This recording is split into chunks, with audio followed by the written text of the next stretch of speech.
Merci à tous d'être là.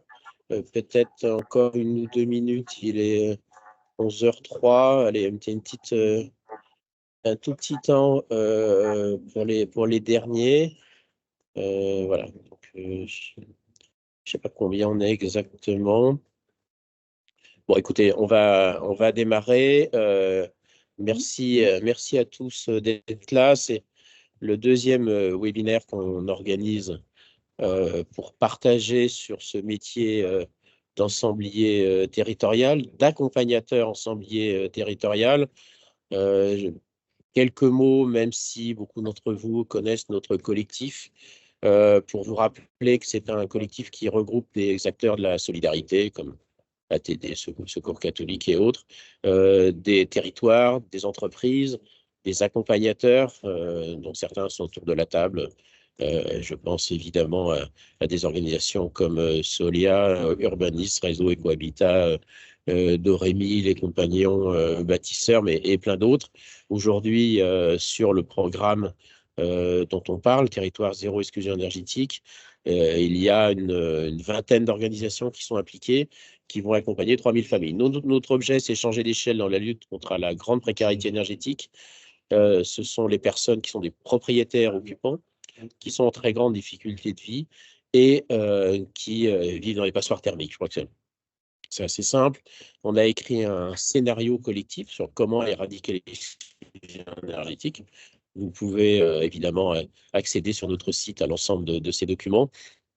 Beaucoup de clés pour pouvoir éradiquer l'exclusion énergétique. Évidemment, il faut des financements, y compris du reste à charge. C'est pour ça qu'on a créé un fonds dont Emmanuel Béard est la porte-parole, des outils techniques, mais la question prioritaire, c'est celle de la compétence, et particulièrement sur la capacité qu'on peut avoir tous à accompagner les familles de bout en bout, du moment du premier contact avec la famille jusqu'au moment où les travaux sont finis, toutes les habitudes ont été prises pour gérer son logement. Et évidemment, cela demande de l'accompagnement social, notamment parce qu'on a des personnes en très grande difficulté.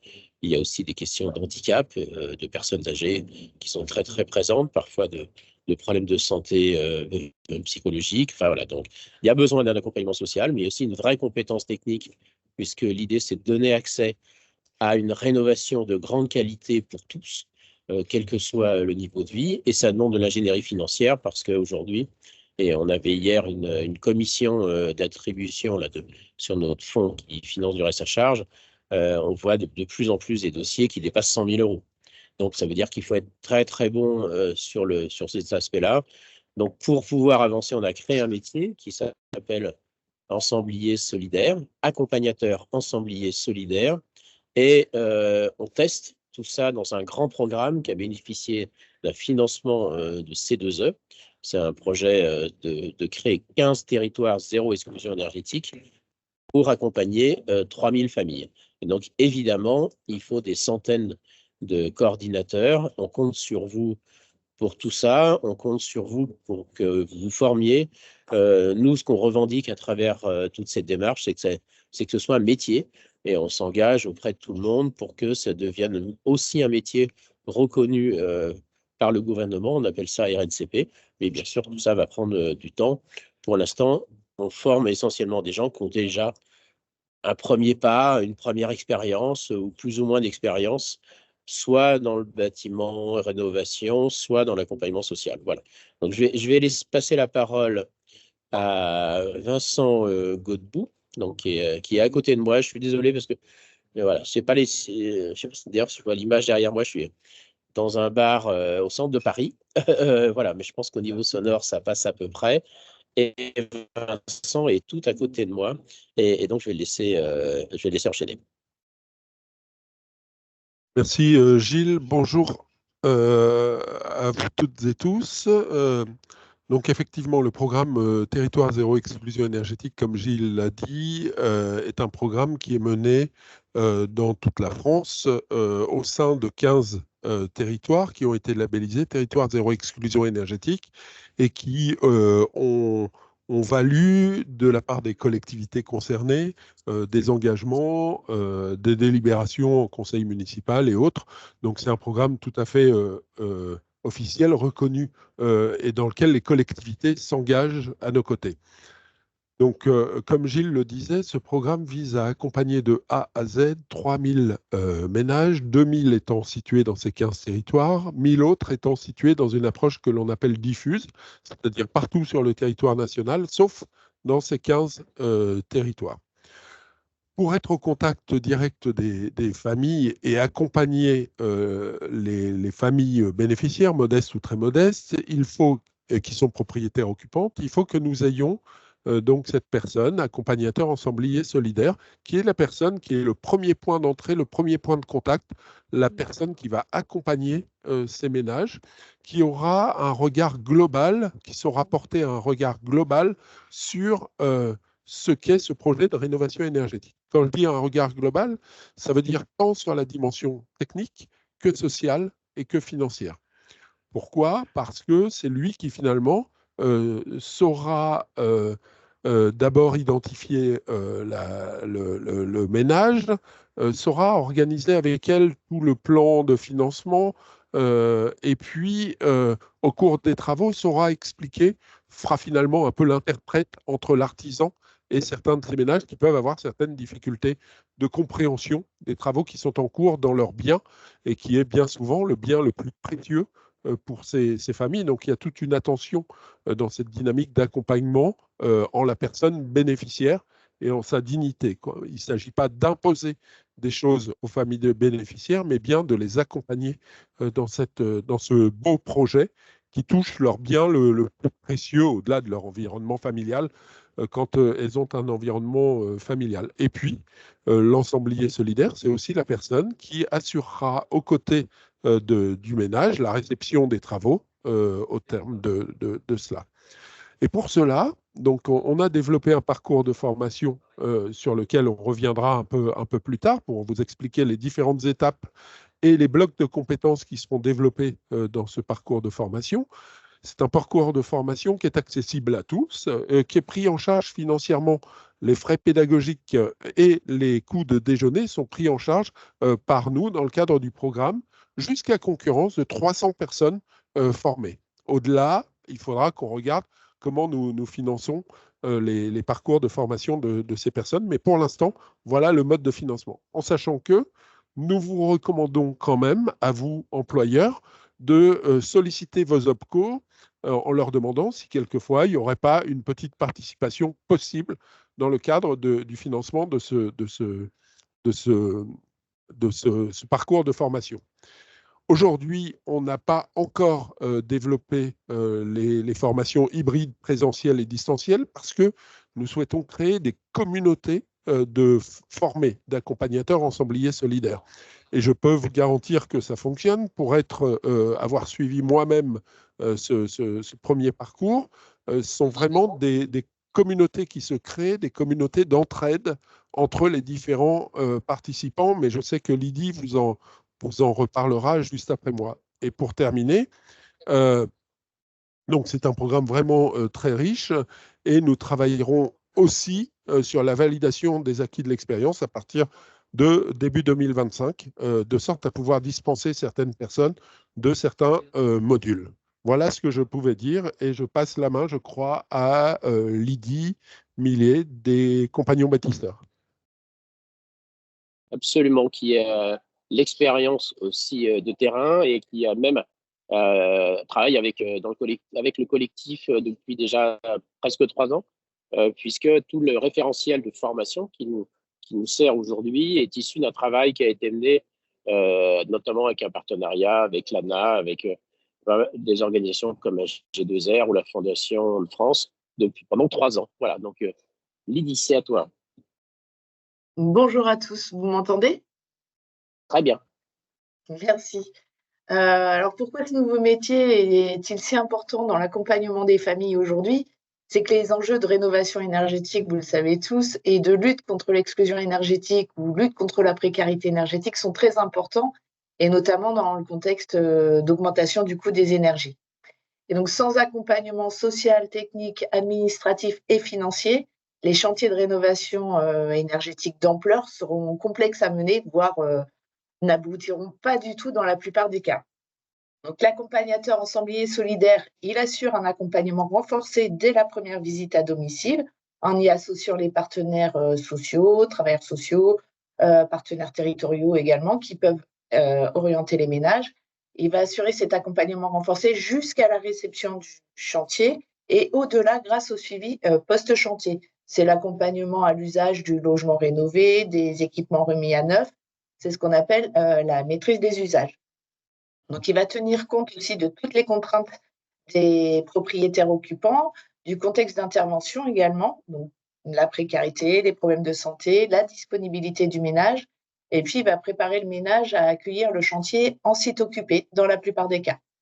L'accompagnateur ensemblier solidaire, c'est un professionnel qui allie le technique, le social, l'administratif et le financier, vraiment pour accompagner de bout en bout les ménages en situation de précarité énergétique et en situation de précarité plus globalement. Il va sécuriser tout le projet en levant les freins avant d'engager le chantier. Donc, on l'a déjà vu, donc des freins administratifs, ça va être par exemple de récupérer les documents personnels comme l'avis d'impôt sur le revenu, des attestations de propriété, des autorisations d'urbanisme également, les freins sociaux, donc en lien avec le travailleur social si le ménage est accompagné, en lien aussi avec le curateur ou le tuteur si le ménage est sous mesure de protection juridique, les freins techniques évidemment pour préserver la salubrité du logement, mais également des logements mitoyens. Il va permettre d'optimiser un projet de travaux plutôt performant et durable et encourager aussi le ménage à embarquer ces travaux d'efficacité énergétique, puisque souvent la première demande, c'est d'améliorer le logement, mais pas forcément, on pense pas forcément aux travaux d'efficacité énergétique. Et il va aussi orienter les ménages vers les professionnels locaux. Il va accompagner les familles à analyser les devis qu'ils auront reçus de la part de ces professionnels. Il va lever donc les freins financiers également. Donc, ça peut être un accompagnement au montage du dossier de surendettement en lien avec les professionnels. Son travail, ça va être aussi et surtout de boucler le plan de financement au regard de la situation économique du ménage pour viser un reste à charge à 0 €. Donc, il va pour cela mobiliser toutes les aides de droit commun, les aides des collectivités locales et puis également des fonds privés. Donc, c'est vraiment le tiers de confiance, l'interlocuteur unique de la famille qui va faciliter la réalisation du projet de travaux. Il va mettre en lien les ménages avec tout un écosystème local et territorial. Il va sécuriser l'opération aussi bien pour le ménage que pour les entreprises qui vont intervenir sur les chantiers. Voilà ce que je peux dire du métier d'ensemblier solidaire. Merci. Alors, est-ce que vous avez des questions? Ensuite, on va vous parler plus concrètement des formations. Sont autour de la table Frédéric, qui travaille pour Doremi, qui est membre et partenaire très engagé avec nous sur le développement de ce métier, mais aussi Stéphane Calmels, qui est maintenant responsable de la formation dans notre équipe au sein de Stop Exclusion Énergétique. Je vois pas de main levée, de message. Alors, je suis sur un petit ordinateur, j'essaie de suivre quand même. Bon, merci Gaël de nous trouver clair. Donc, je vais proposer à Frédéric d'expliquer un peu plus concrètement comment se passe la formation. Merci d'être là. Et Stéphane pourra donner les dates des prochaines formations, les lieux. Et bien sûr, il est à votre disposition si vous avez besoin de plus d'informations après ce webinaire. Oui, merci Gilles. Merci Gilles pour cette introduction. Donc moi, je vais effectivement vous commenter un petit peu le parcours de formation tel qu'il vous est présenté à l'écran. En fait, ce déroulé reprend les propos que vient de tenir Lydie. Donc cette formation, on a voulu la faire modulaire pour baliser le parcours d'accompagnement qui est réalisé par les ensembliers solidaires. Donc la première phase, le premier bloc de compétences, il s'appelle qualifier les bénéficiaires et formaliser une réponse d'accompagnement spécifique. Donc effectivement, il s'agit véritablement d'un public particulier. Donc il y a toute une série de choses à faire, de connaissances du public à prendre en compte pour démarrer le processus d'accompagnement. Donc vous trouverez dans chacun des blocs de compétences différents modules qui composent en fait la grande thématique. Donc ensuite, et de manière chronologique, on va s'intéresser à l'organisation. Comment est-ce on va organiser l'accompagnement pour ces personnes, que ce soit du point de vue social, technique, administratif ou financier. Tout ça avance d'un seul tenant. Et donc, voilà, on va balayer en fait dans ce bloc l'ensemble des éléments qui permettent de bâtir un dossier cohérent avec le bénéficiaire. À l'issue de ce travail, eh bien, il nous restera, et c'est l'objet du bloc de compétences suivant, à finaliser le financement et à déposer les demandes de financement auprès des différents partenaires qui peuvent être assez nombreux. Pardon, excusez-moi. Ensuite, eh bien, on arrive à la phase opérationnelle. Une fois que les financements sont acquis, eh bien, on va, avec le ménage, préparer le chantier. Donc là, on est vraiment sur de l'organisation de terrain. Et puis, on enchaîne par la phase chantier, donc avec toutes les complexités et les rebonds que peut recouvrir un chantier, qui sont souvent des chantiers d'ampleur. Et enfin, une fois que le chantier est réalisé, le dernier bloc de compétences, lui, il s'intéresse à accompagner les personnes à utiliser le logement rénové d'une bonne manière. En fait, c'est un petit peu le mode d'emploi qui est remis aux bénéficiaires pour que ce logement reste en bon état et il reste performant du point de vue des consommations d'énergie. Donc au final, voilà, cette formation, au travers de ces 5 blocs de compétences, elle balaye en fait l'ensemble des démarches à conduire depuis une demande d'un bénéficiaire jusqu'à la remise du chantier fini et de son utilisation. Le tout pour une durée totale de 105 heures. Voilà, cette formation, je vais finir là-dessus, elle est découpée en 3 semaines et demie de formation qui sont réparties sur plusieurs mois, de manière à laisser la possibilité aux personnes qui sont salariées de continuer leurs activités en parallèle. Merci beaucoup. Alors, je vois que les questions commencent à arriver. Peut-être, je vais d'abord demander à Stéphane de nous donner les points de repère sur les prochains rendez-vous, peut-être aussi des éléments de date. Et ensuite, on répondra plus concrètement, notamment évidemment sur l'articulation avec MAR et MAR renforcée qui est importante pour tout le monde. Stéphane. Oui, les prochaines dates, il y a 2 formations qui vont arriver assez vite et qui sont déjà pas mal remplies, mais il reste des places encore dedans. Il y en a une à Valence qui va commencer le 17 juin et qui va se finir, donc suivant le cycle des 3 semaines et demie, le 3 octobre, avec différentes semaines, donc entre 17 juin et 3 octobre. Je ne rentre pas dans le détail, vous l'avez dans la présentation qui est avec ce webinaire. Donc, une session à Valence qui commence donc, le 17 juin. Vous avez une autre session qui débute à Paris le 1er juillet,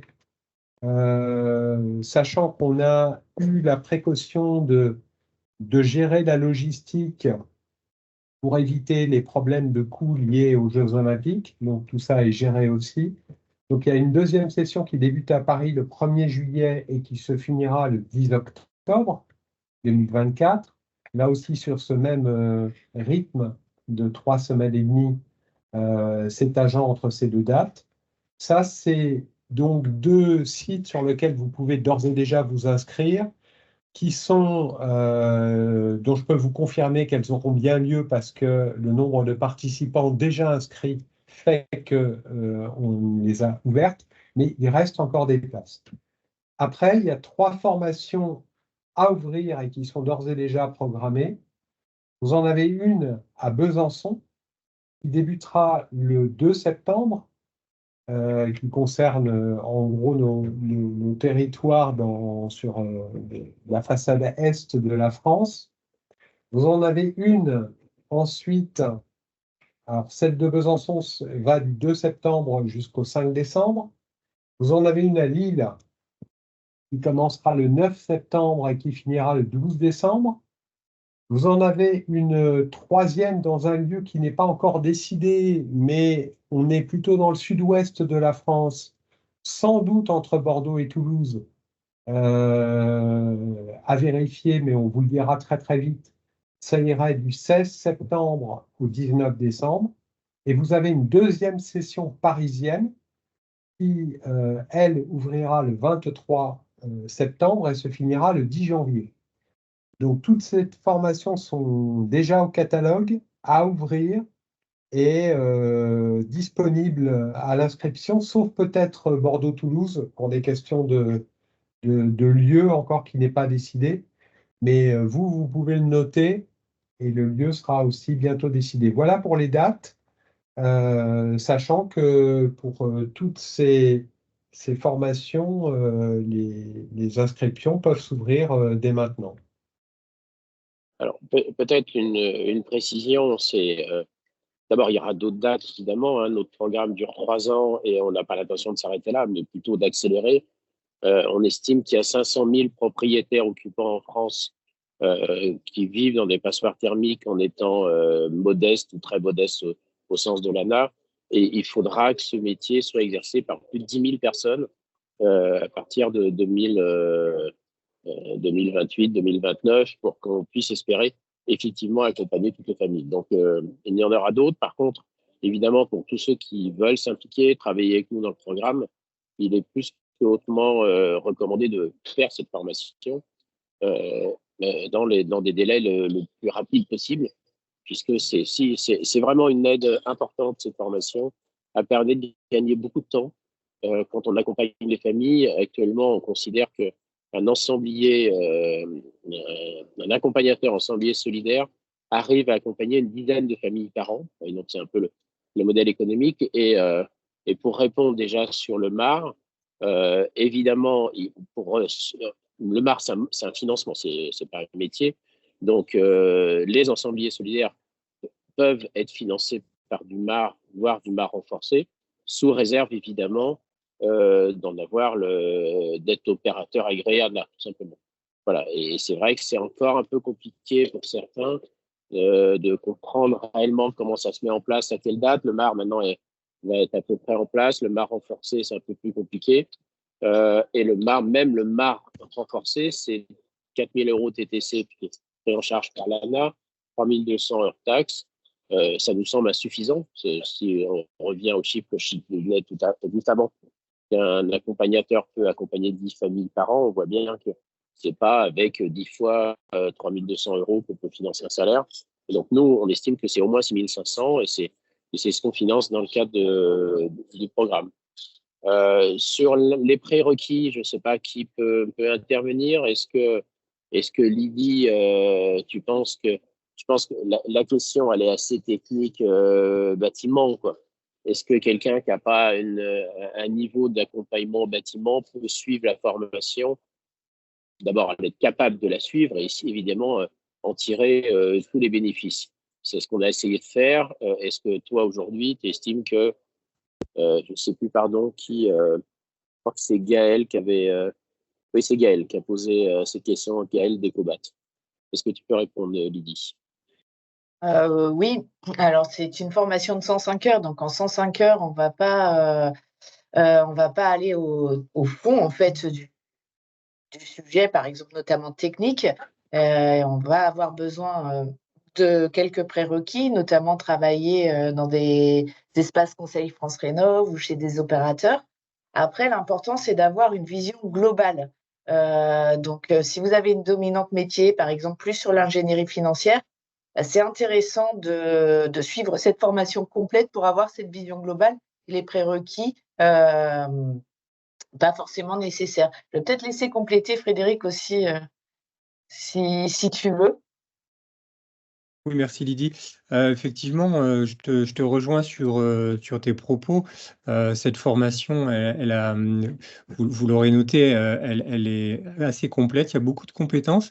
Elle va chercher des compétences dans des métiers différents pour les assembler dans ce métier d'ensemblier solidaire. Donc, il n'a pas vocation de développer une compétence métier spécifique qui est par ailleurs couverte par d'autres certifications, hein, d'autres formations, d'autres diplômes. C'est le niveau qu'on développe permet de faire du suivi de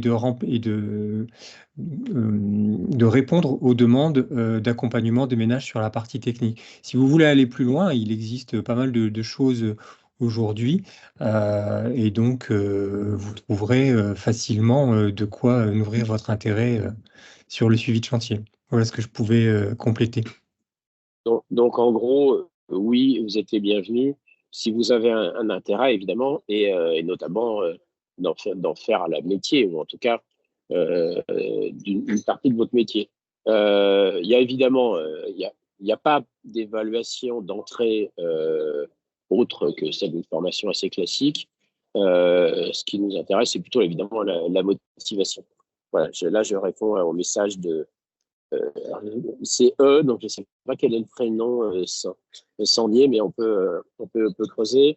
Il y a une demande sur Marseille. Évidemment, on est en train de regarder Marseille parce que on a aussi, nous, alors autant on a toute une partie du territoire qui concerne la France entière, mais on a deux territoires, Carcassonne et Marseille. Alors, c'est pas tout à côté. Mais je pense qu'il y aura au moins une formation à Marseille dans les 2-3 ans qui viennent. Bon, pour l'instant, la plus proche de Marseille, c'est Valence. Il y a 1h20 de train, je crois. C'est une distance assez raisonnable encore, mais il y en aura par la suite. Alors, il y a eu un petit point, Stéphane. Est-ce que tu as dit que la formation à Paris démarrait début juillet? Or, elle est affichée du 24 au 28 juin. Est-ce que tu peux confirmer quelle est la bonne information? Parce qu'on nous a... C'est bien le 1er juillet. On va corriger dans l'information, il y a une petite erreur. C'est bien la semaine du 1er juillet que cela débute. Les sessions après sont justes, mais la date de la première session de Paris 1, c'est bien la semaine d'après de celle qui est indiquée. C'est celle qui débute le 1er juillet. Alors, il y a aussi une question d'Élise, pardon, qui sur les financements. Est-ce que, Vincent, tu veux compléter? Oui, bah écoutez, il n'y a aucun problème, hein. Toute personne intéressée là où elle réside en France et qui souhaiterait suivre le programme de formation pour devenir ensemblier solidaire est vraiment le ou la bienvenue. Comme je le disais tout à l'heure, au-delà des territoires en tant que tels, l'approche diffuse concerne l'ensemble du territoire national. Donc aujourd'hui, on a une douzaine d'opérateurs qui sont agréés sur le territoire national. Il n'est pas impossible qu'en fin d'année, il y ait de nouveaux opérateurs qui entrent dans le projet.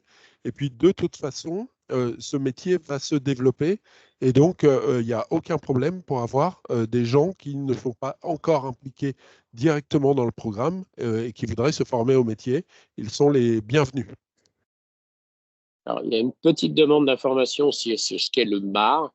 Donc, le MAR, c'est mon accompagnateur Rénov et qui a une deuxième dispositif complémentaire, mon accompagnateur Rénov renforcé.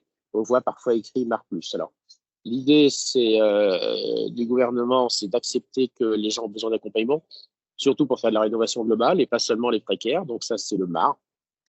Ça peut aller jusqu'à 2 000 €. Et le MAR renforcé, lui, peut aller à 4 000 € TTC, 3 200 hors taxe. Mais bien évidemment, ça concerne que les gens en très grande difficulté de vie, qui vivent dans des passoires thermiques. Alors peut-être vous avez entendu parler de LHI, mais en tout cas, c'est vraiment les considérations très, très difficiles. Alors évidemment, comme je vous l'ai dit tout à l'heure, on considère que c'est pas assez, mais en même temps, pour nous, c'est une première démarche. Et le fait que l'État reconnaisse qu'il y a besoin d'accompagnement et qu'ils sont prêts à le financer, c'est aussi une reconnaissance de ce métier que les ensembliers solidaires exercent déjà. Hein. Il y en a déjà évidemment chez Solia, chez Doremi, chez les compagnons bâtisseurs, chez Urbanis, et même aussi dans des régies de collectivités. Je pense à la régie, par exemple, de la Mayenne, qui est elle-même opérateur d'accompagnement de travaux. Voilà. Le statut, généralement, d'un accompagnateur ensemblier solidaire, c'est celui de salarié, souvent à l'intérieur d'une association ou d'une entreprise de SS, mais pas seulement. Pourquoi ça peut être je pense que de plus en plus seront aussi des indépendants. Nous, on est plutôt en recommandation de travailler en équipe parce qu'on est en train d'inventer le métier, et même si tout le monde sait tout faire avec la formation, il y a quand même une partie des gens qui sont plus sur la technique, d'autres plus sur l'accompagnement. Donc, le fait de travailler en équipe, mais ça peut être aussi un cabinet d'avocats, ça peut être d'architectes. Je le lisais en même temps, justement, puisque ça couvre des compétences à la fois d'architectes qui savent faire de l'accompagnement et aussi de l'accompagnement social. Enfin, c'est un métier qui est en train de s'inventer. Je pense que chacun vient de quelque part. Nous, la conviction, c'est que c'est un vrai métier à impact. C'est un vrai métier qui croise les dimensions sociales et des plus précaires avec une action pour le climat. Hein. C'est aussi de l'adaptation au changement climatique qui est en jeu. On n'en a pas parlé, mais la précarité énergétique, c'est pas que le froid l'hiver, c'est aussi le chaud l'été.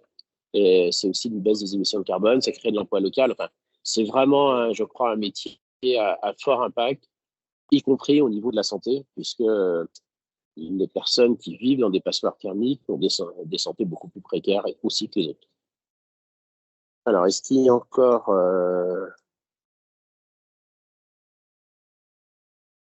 Alors, je vois une question. Peut-être, Lydie, si vous voulez répondre à la question de Laetitia. Walter, comment accompagner un ménage sur l'analyse des devis, sur leur pertinence technique et financière si on n'est pas sachant. Alors évidemment, quand on a fait la formation, on est plus sachant, mais même s'il y a une force d'expérience qui est quand même importante. Oui, alors la question de Laetitia rejoint une autre question, celle de Jacques, sur la maîtrise d'œuvre. Donc en fait, l'ensemblier solidaire, il n'est pas maître d'œuvre, il est assistant à maîtrise d'ouvrage. Donc, il accompagne le propriétaire à suivre ses travaux, c'est-à-dire qu'il est présent à chaque réunion de chantier, mais c'est bien le ménage, c'est bien le propriétaire occupant qui reste maître de son ouvrage. Alors, la question de Laetitia, comment accompagner un ménage sur l'analyse des devis et leur pertinence technique et financière si on n'est pas sachant? Effectivement, c'est un peu plus compliqué, c'est pour ça que la formation vous donne des éléments. Donc, ce module est notamment dispensé par Doremi. Donc, on a des bases de données, des bases de prix. On a aussi tout ce qui concerne la conformité des devis, les mentions obligatoires. Ça, ce sont des choses qu'on peut facilement intégrer. Et sur leur pertinence technique, oui, il est important de s'appuyer, alors soit sur ses collègues en interne qui ont une dominante métier, par exemple, plutôt technique, mais aussi sur les espaces conseils France Rénov qui ont un rôle indépendant, neutre et gratuit, et qui peuvent aussi travailler donc, en synergie avec nous sur l'analyse de ces devis, si on n'a pas la compétence interne. Frédéric, est-ce que tu peux répondre à la question que vient de poser Raphaël Elio? La formation dans son approche technique allégée comprend-elle une approche spécifique des caractéristiques du bâti ancien? Je crois qu'on est assez souvent sur l'ancien. Alors après, qu'est-ce qu'on considère comme du bâti ancien et à quel moment on peut considérer que c'est de l'ancien? Mais on est généralement, enfin en tout cas, beaucoup de rénovations touchent à du bâti qu'on peut qualifier d'ancien. Oui, tout à fait. Effectivement, on arrive à croiser assez souvent des gens qui sont en difficulté, en précarité énergétique, avec une typologie de bâti. Et effectivement, c'est quand même assez souvent le bâti ancien. Donc, quand on dit bâti ancien, en fait, ça fait référence à des techniques constructives qui ont eu cours, en gros, jusqu'à la Seconde Guerre mondiale, date à laquelle, en fait, l'usage du béton a été largement diffusé, voilà, pour répondre à une demande de construction massive. Donc, il n'y a pas une approche spécifique au bâti ancien, mais on caractérise quand même le bâti pour que les ensembliers solidaires puissent avoir une bonne idée du type de bâti qu'ils vont rencontrer, hein. On peut le caractériser en plusieurs catégories. Et l'approche qui est développée, en fait, elle couvre l'ensemble de ces typologies. Alors, ça ne veut pas dire qu'on va être à l'aise dans toutes les situations, puisque chaque chantier a ses particularités. Par contre, on a une méthodologie qui permet d'aborder le bâti avec des appuis et avec de la sérénité. Donc, quand vous rencontrez une difficulté particulière, eh bien, comme souvent dans chaque métier, on a le droit et on a même peut-être le devoir d'aller chercher des compétences extérieures si c'est nécessaire. Voilà, mais le bâti ancien, bien que ce soit quelque chose d'assez spécifique, ne crée pas plus de difficultés dans l'approche d'accompagnement par les métiers, par les ensembliers solidaires. Il y a juste un élément qui vient se greffer assez souvent, effectivement, quand c'est l'ancien, c'est l'autorisation ou pas de faire de l'isolation par l'extérieur, un ITE, qui est quand même une solution extrêmement performante. Mais bien évidemment, généralement, l'architecte des bâtiments de France, en tout cas quand c'est du bâti ancien caractéristique, peut s'y opposer, quoi. Donc ça fait partie du métier aussi de savoir qu'il y a des choses qui sont autorisées, d'autres pas autorisées. Et donc là, merci Raphaël de rappeler effectivement que les CAUE sont là pour ça, mais qu'il y a aussi des associations locales, il y a aussi la mairie. On est très souvent en partenariat évidemment avec la mairie qui est très attentive. Enfin, beaucoup de mairies sont de plus en plus attentives à la précarité énergétique. Ça fait partie du job, d'être capable aussi de discuter avec les différents partenaires, à la fois pour aller chercher des compétences, mais aussi savoir ce qui est possible, pas possible.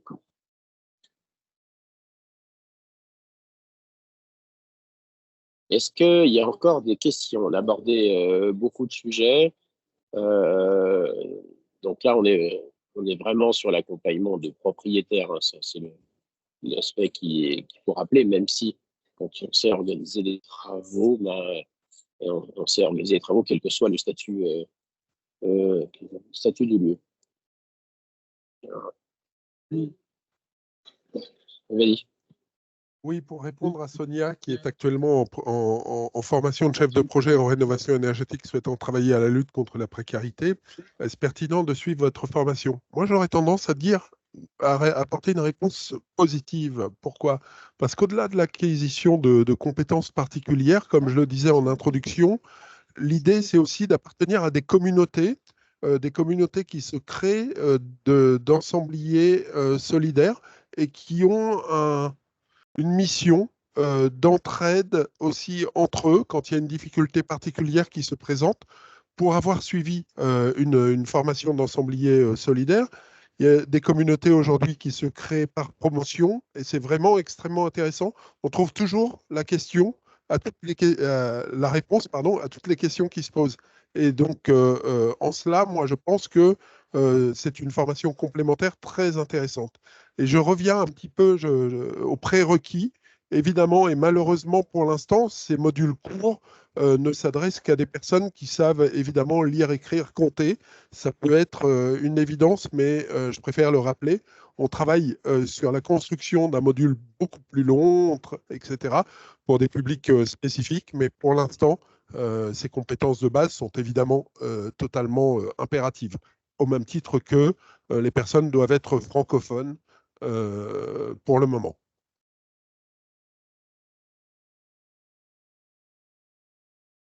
Alors, on va avoir encore... Alors, je vois le débat avec Lydie sur la partie est-ce que c'est l'assistance à maîtrise d'ouvrage. Je vous rappelle que pour être maître d'œuvre, il y a des compétences qui sont demandées, des diplômes, et que ça pose des vraies questions d'assurance. Bon, là, c'est pas tout à fait le sujet aujourd'hui. Là, on est vraiment sur le métier c'est plutôt d'un salarié d'une organisation qui est opérateur. Mais la question de l'assurance, évidemment, est très importante. Et notamment parce qu'il y a un module dont on n'a pas parlé, enfin on est passé très rapidement, qui est l'auto-réhabilitation accompagnée, cher aux compagnons bâtisseurs. Il y a évidemment un module dédié complètement à l'auto-réhabilitation accompagnée dans toutes ses dimensions, y compris des questions de responsabilité.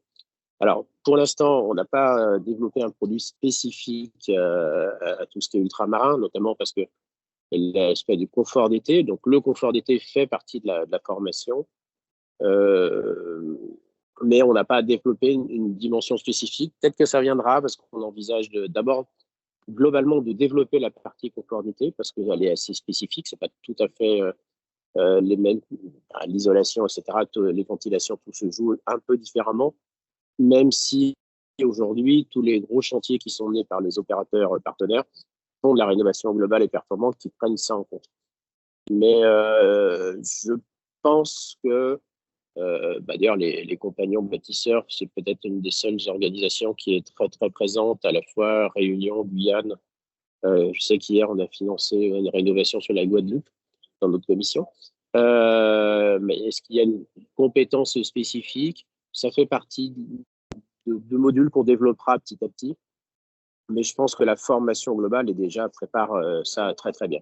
Les employeurs possibles pour Laetitia, Ensemblier solidaire, est salarié d'un opérateur ANA, donc qui est habilité à demander des autorisations. Alors, qui sont les opérateurs? J'en ai cité un certain nombre, dont les intervenants aujourd'hui. Mais donc, il y a une grosse organisation nationale au-delà de Solia. Il y a Urbanis. On a aussi là une dizaine d'opérateurs qu'on a impliqués dans le programme, mais qui sont pour des vocations plus locales. Je pense à K7 par exemple, qui est en Normandie. Mais il y a Alizé qui est sur Angers et Nantes. Je pense à Énergétique dans les Alpes de Haute-Provence. Voilà, donc il y a des plus petites organisations qui ont des statuts soit de bureau d'études, d'associations, petites entreprises. Peut-être demain, des grosses entreprises s'y intéresseront. Mais il y a aussi, et je pense que ça va vraiment se développer beaucoup, des collectivités locales qui vont créer ces postes d'ensembliers solidaires parce qu'elles-mêmes veulent être en capacité de devenir opérateurs. Donc, c'est le cas de Carcassonne, c'est le cas du Havre, c'est le cas de la Mayenne, pour des partenaires très présents avec nous dans le projet actuel. Mais ce sera probablement le cas de plus en plus, notamment parce qu'il y a un autre métier sur lequel on travaille, qui est celui du coordinateur territorial. On est en train de l'inventer dans les 15 premiers territoires zéro exclusion énergétique. Les coordinateurs territoriaux font la formation d'ensemblier solidaire, mais aussi auront une formation de cette compétence du développement de projets territorial dans la précarité énergétique. Mais ça, c'est pas pour tout de suite. Mais ça peut être aussi une évolution de carrière pour un ensemblier solidaire après quelques années d'aller vers une mission plutôt de coordination à l'échelle d'un territoire.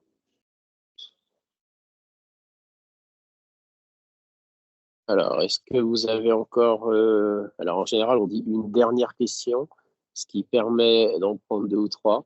Je pense qu'on a fait pas mal le tour. En tout cas, je suis vraiment ravi qu'on soit plus de 50 ce matin.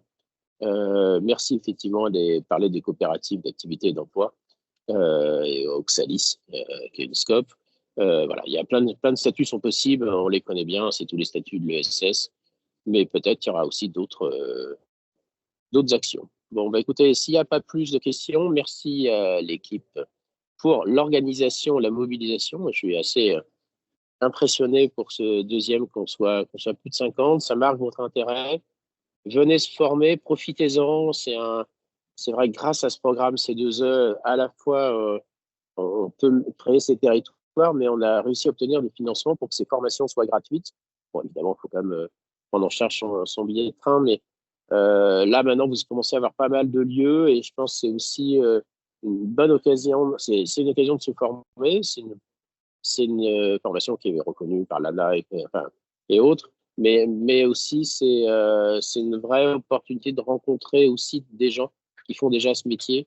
Et pour ça, c'est comme le disait Vincent tout à l'heure en ouverture, on croit beaucoup au fait que il y a de l'inter-échange. Enfin, j'étais à la formation aussi à Rennes, là, qui va bientôt se terminer. C'était assez formidable l'échange entre les stagiaires qui, en cumulé, ont une expérience totalement exceptionnelle. Écoutez, Julien, n'hésitez pas pour la Mayenne. Dites-nous un peu plus ce qui vous intéresse et on vous met en contact soit avec l'opérateur sur place, soit avec les termes d'équipe. Voilà, je pense que vous êtes inscrits. Voilà, envoyez-nous un mail et alors, est-ce qu'il y aura une autre formation à Rennes prochainement? C'est pas prévu à court terme, mais bien sûr, dans un an, ce sera le cas. Et on sera ravis de retourner parce que c'est dans les locaux, effectivement, de nos amis, les compagnons bâtisseurs, qui ont leur siège national à Rennes, et c'est assez rare dans les grandes associations françaises. Juste le mail, donc c'est Clara.